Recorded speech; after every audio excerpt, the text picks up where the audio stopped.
سورۃ تغابن مدنی ہے، 18 آیات اور 2 رکوع ہے، نزول میں 108 ہے اور ترتیب میں 64 ہے۔ 4 مسئلوں کا بیان ہے: اللہ کی توحید، حضرت صلی اللہ علیہ وسلم کی رسالت،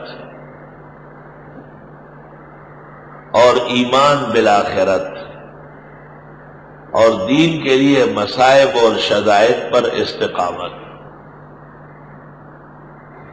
سورت میں 4 مسئلوں کا بیان ہے۔ تنزیہ، تسبیح، تقدیس کے ضمن میں توحید ہے۔ اطیعوا اللہ والرسول، رسول اللہ صلی اللہ علیہ وسلم کی رسالت پر ایمان ہے۔ لتبعثن، بعث بعد الموت کا تذکرہ ہے، قیامت پر ایمان کی دعوت ہے۔ اور ما اصاب من مصیبت الا باذن اللہ، مصائب اور شدائد دین پر صبر و استقامت ہے۔ سورت اکسیر ہے رد بلیات کے لیے، اور سورت اکسیر ہے حصول شفا کے لیے۔ 24 گھنٹے میں 1 مرتبہ اہتمام سے پڑھی جائے، اللہ ہر دعا قبول کرے گا، مراد دے گا، سرخروئی نصیب کرے گا، غم ہم چھٹ جائے گا۔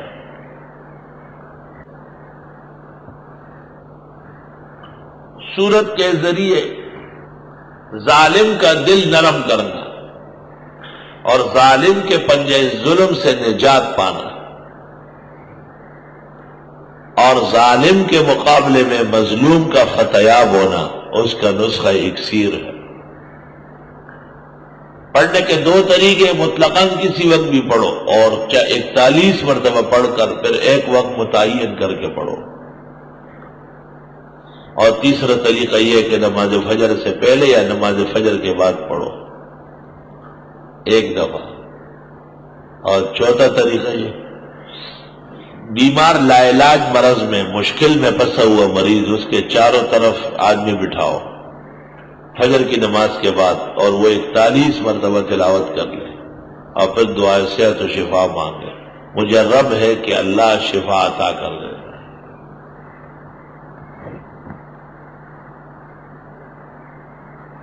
اللہ اکبر،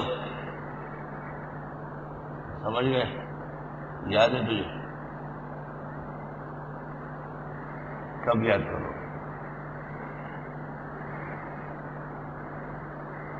اللہ،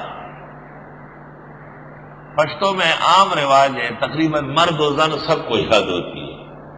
وہاں مسجد میں امام صاحب اعلان کر لیتے کہ فلاں بیمار ہے، چلے، تو نمازی چلے جاتے ہیں، وہاں ان کو اطلاع کر چکے ہوتے ہیں، وہاں بیٹھ کر کے بیمار کے کا پلنگ بیچ میں ہو، چاروں طرف بیٹھ کے تلاوت کر لیتے ہیں، اور پھر دعا مانگ کے، اور اس گھر کی طرف سے پراٹھے، انڈے، چائے وہ تیار ہو چکی۔ اس لیے بتاتا کہ یہاں بے عقل بہت ہے، آپ کو لے جائے گا اور آپ کو آنے دے گا، چلے جی مدرسے میں ناشتہ کریں۔ ان کا بیمار نہیں، ان کا ایک اور صحت مند بھی آج مر جائے گا اس توہین اور بے ادبی سے۔ وہ بیمار تو خیر سیدھے جہنم جائے گا ہی، اس کو تو اگر ابھی تک السر تھا تو آج سے کینسر ہو جائے گا۔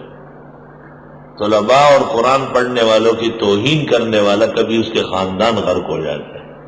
میں کہتا ہوں جنہوں نے یہ فتویٰ دیا ہے نا کہ کچھ نہ کھلائے پلائے، کچھ نہ دے، ان جیسے ان کے دشمن دنیا میں اور نہیں ہو۔ فتوے کی نظر میں اس سے غلط فتویٰ کائنات میں نہیں ہے۔ جیسے یہ فتویٰ جھوٹا ہے کہ مرزا نبی ہے، اس طرح یہ فتویٰ کہ قرآن خوانی والوں کو لینا دینا ناجائز ہے، حافظ قرآن جو تراویح میں سناتے اس کو لینا دینا ناجائز ہے، میرے نزدیک اتنا ہی جھوٹا فتویٰ ہے جتنا مرزا کے نبی ہونے کا فتویٰ جھوٹا ہے، پکا جھوٹا فتویٰ ہے۔ قرآن اور سنت کے خلاف فتویٰ ہے۔ قرآن اور سنت کے خلاف فتویٰ کب چلتا ہے؟ قرآن میں ہے ہل جزاء الاحسان الا الاحسان، تو انہوں نے جو قرآن پڑھا یہ احسان نہیں کیا، آپ کے مزدور تھے وہ کیا، تو آپ اس کے بدلے میں اللہ فرماتے میں توحید پر جنت دوں گا۔ تو آپ ایک طالب علم کی دعوت، اس کے جیب میں 500 روپے 1000 ڈالنا، اس کو ایک بہترین جوڑ، یہ سب کام سیکھ لو۔ میں کہتا ہوں قرآن سال میں ایک دفعہ پڑھواؤ مگر غیرت سے پڑھواؤ. یہ کیا ہے عورتوں کی قرآن خوانیاں ہے. ایسے طلباء کو فیشن کے لیے لے جاتے ہیں اور بس پھر آتے ہیں. وہ ایک ایک قدم پر بد دعائیں دیتے، اور اگر نہ بھی دے تو اللہ دیکھ رہا ہے کہ ان کی توہین کی.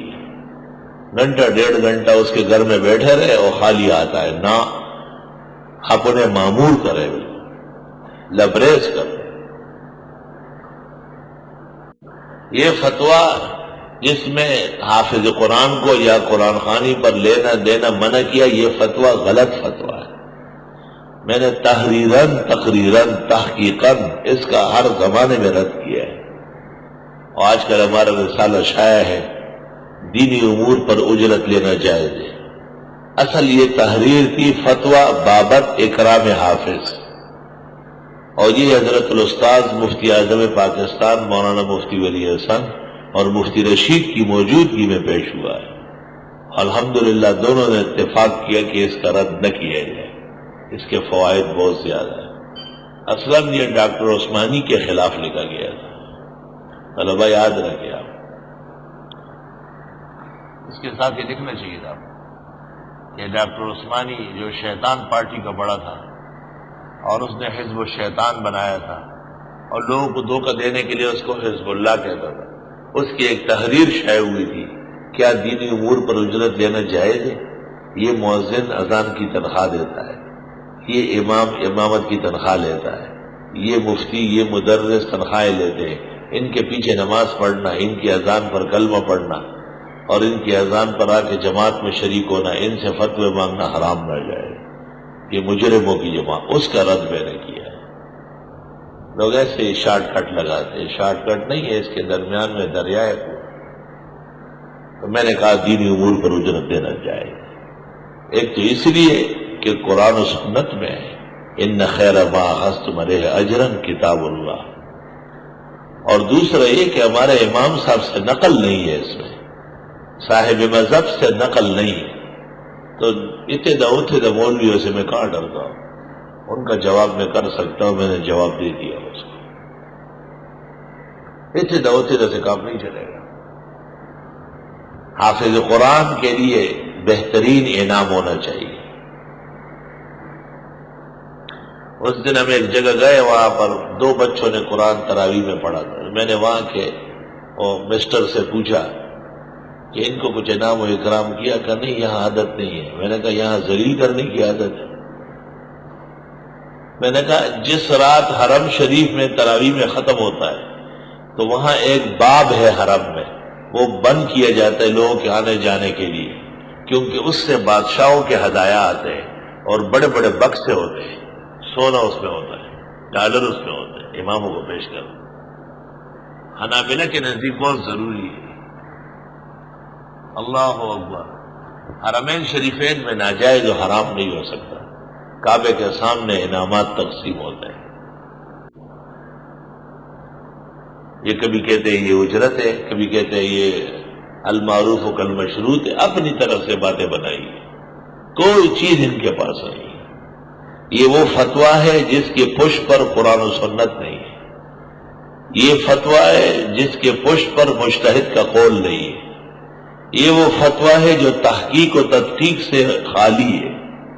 یہ وہ فتویٰ ہے جس کے ذریعے قرآن پڑھنے والوں کی اہانت کی جاتی ہے.